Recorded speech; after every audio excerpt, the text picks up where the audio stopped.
For weeks, the front line east of Kostiantynivka had been described in careful clinical language. Positions under pressure, defenses adjusting.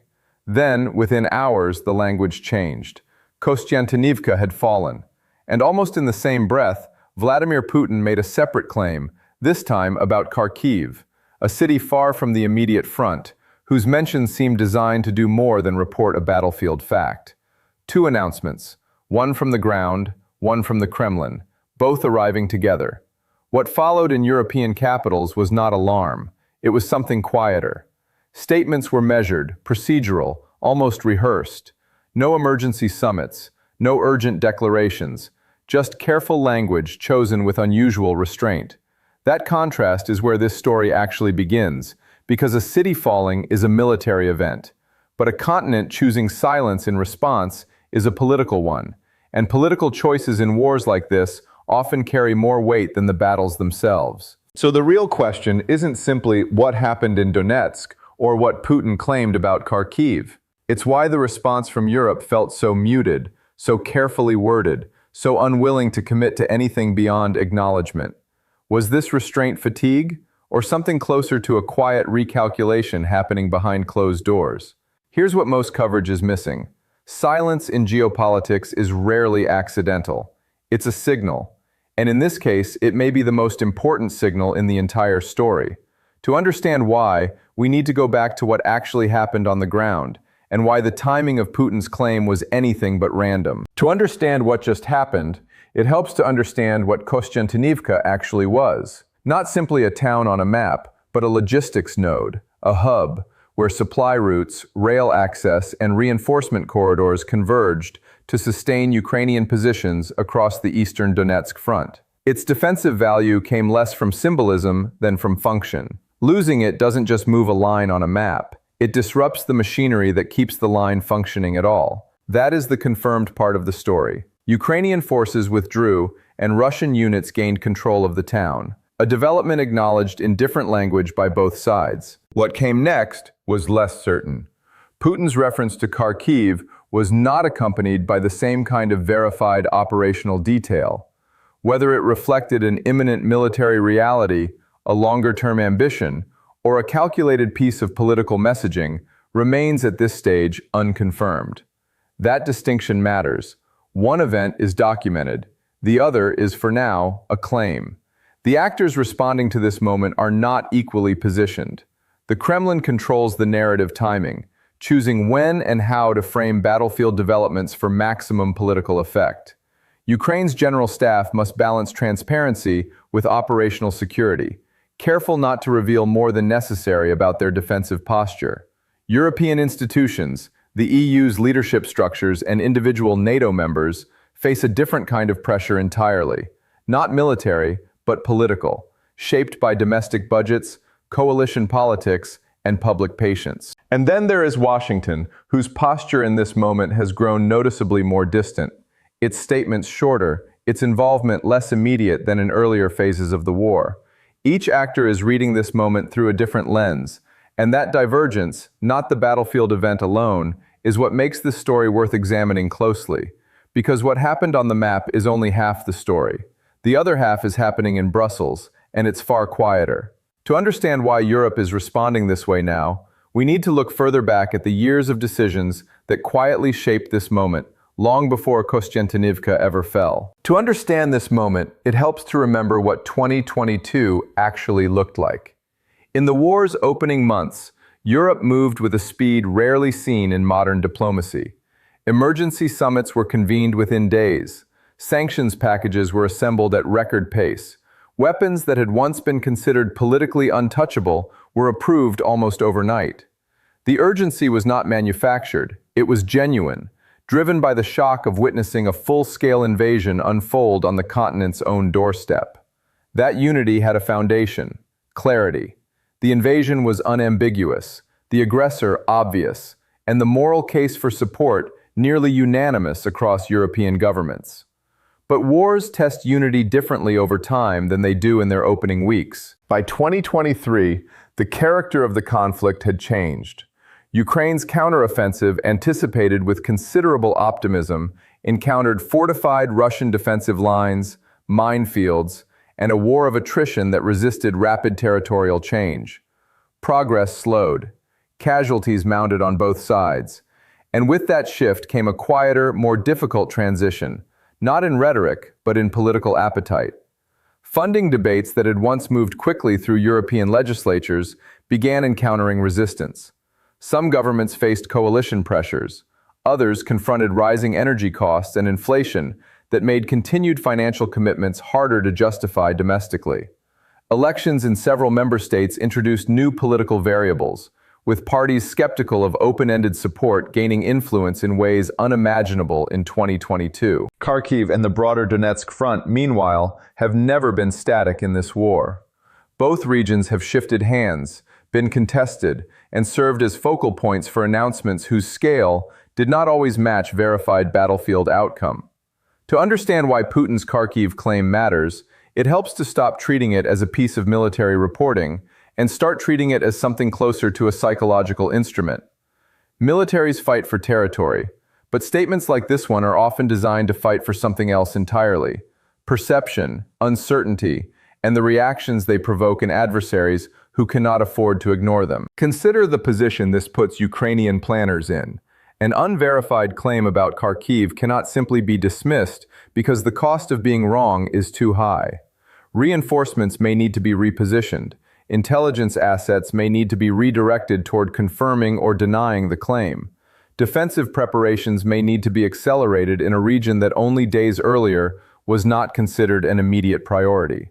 All of this consumes resources, attention, and strategic bandwidth, and Russia achieves this effect without necessarily needing to advance a single additional kilometer. This is the essence of ambiguity as a weapon. It doesn't need to be true to be effective. It only needs to be plausible enough to force a response. Western intelligence services face a similar dilemma. Confirming or refuting such claims takes time, and in that gap, uncertainty itself becomes strategically useful to Moscow. The longer ambiguity persists, the more it shapes decision-making on the other side. Decisions made not with full information, but with partial information and elevated caution.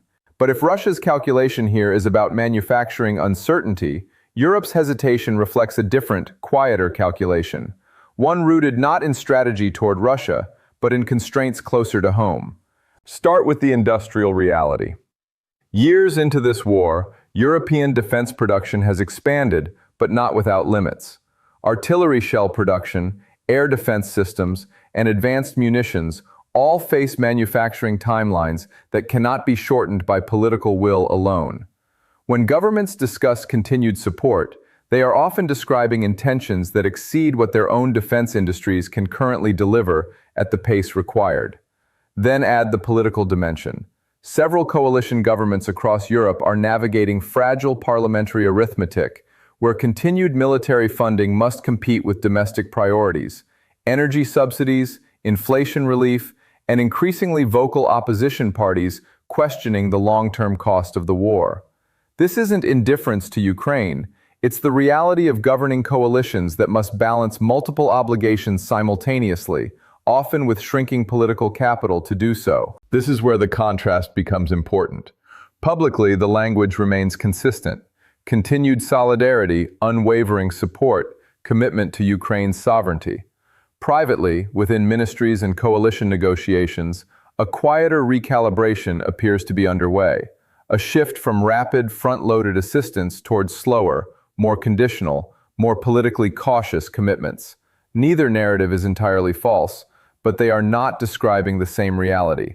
And that gap between what is said publicly and what is negotiated privately is precisely where strategic vulnerability begins to form.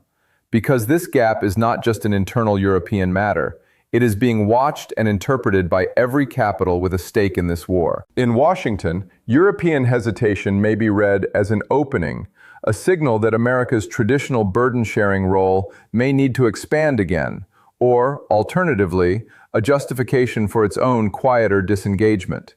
In Kyiv, the same hesitation is read with far more urgency, as an early warning sign that the coalition sustaining its war effort may not remain as durable as it once appeared.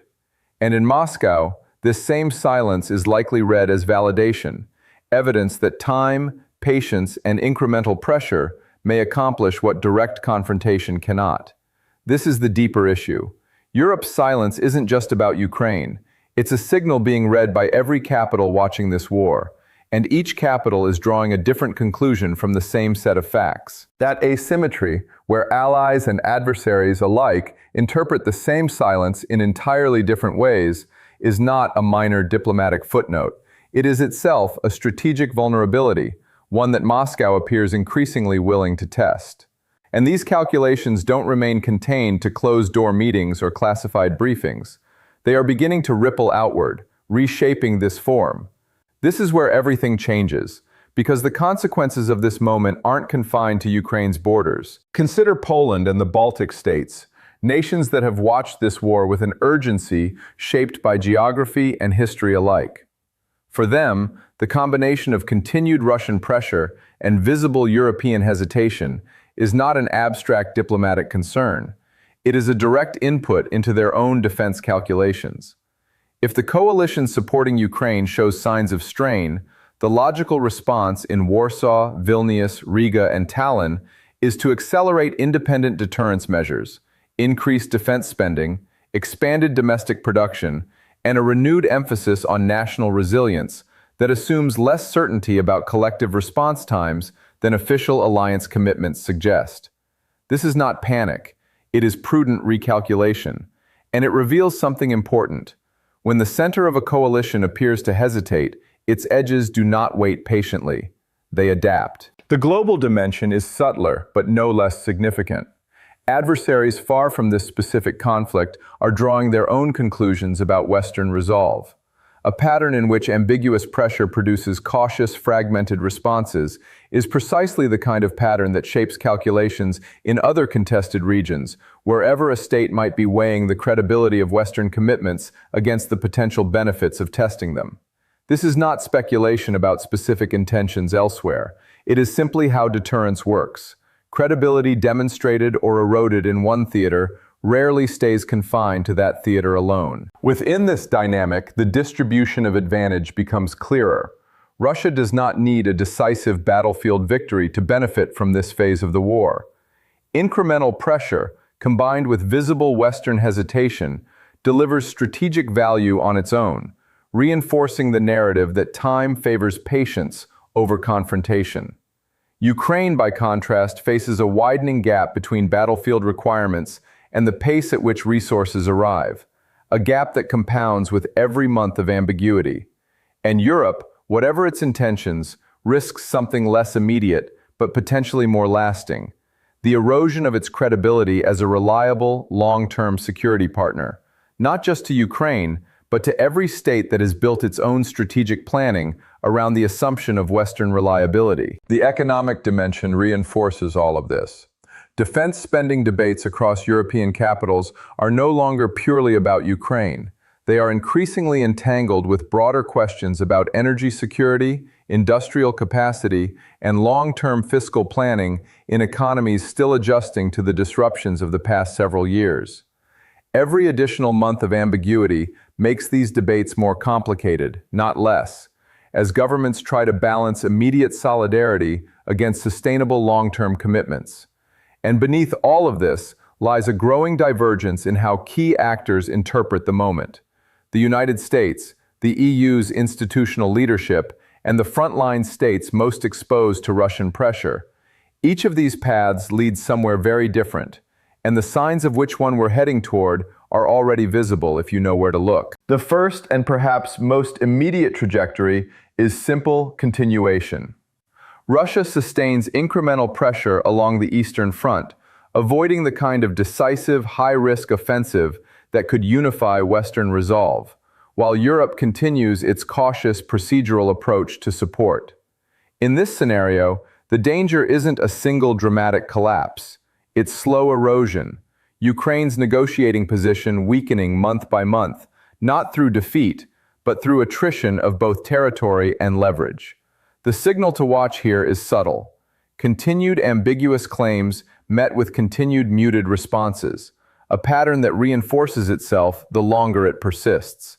A second, more hopeful trajectory involves a genuine shift in European posture. This could be triggered by a specific event, a more overt escalation that removes ambiguity entirely, or a political change within a major European government that reprioritizes support. Elections in several member states over the coming period could serve as inflection points, particularly if public sentiment shifts in response to visible battlefield developments.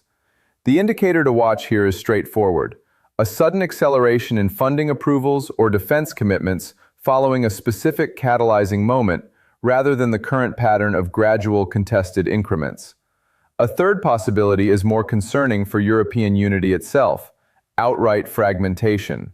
If individual member states begin pursuing divergent bilateral approaches, some doubling down on support, others quietly scaling back the EU's collective strategic play. So we return to where this story began: a town in Donetsk falling, and a continent responding with careful, measured silence.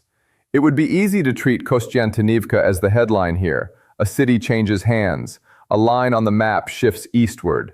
These are the visible facts, the ones that make it into brief news segments before the cycle moves on.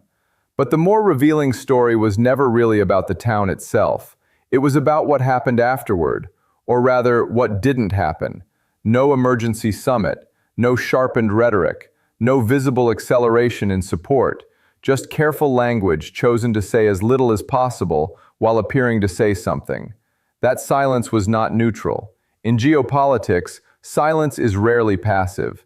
It is a choice, and choices carry consequences. Ukraine's negotiating position, its battlefield planning, and its long-term strategic calculations all depend in part on reading exactly what that silence means. Which leaves us with the question this story was always building toward. Is Europe's current posture a form of strategic patience, a calculated decision to conserve resources and resolve for a longer, more sustainable campaign? Or is it something else entirely? The early quiet signs of strategic drift, where caution slowly hardens into disengagement, without anyone ever announcing the shift out loud. History may not answer that question for some time, but the pattern being set now, incremental pressure met with incremental hesitation, will shape how this war is remembered and how it ultimately ends. Because the real question isn't whether Kostiantynivka falls, it's whether Europe's silence will be remembered as patience or as the moment resolve began to fade.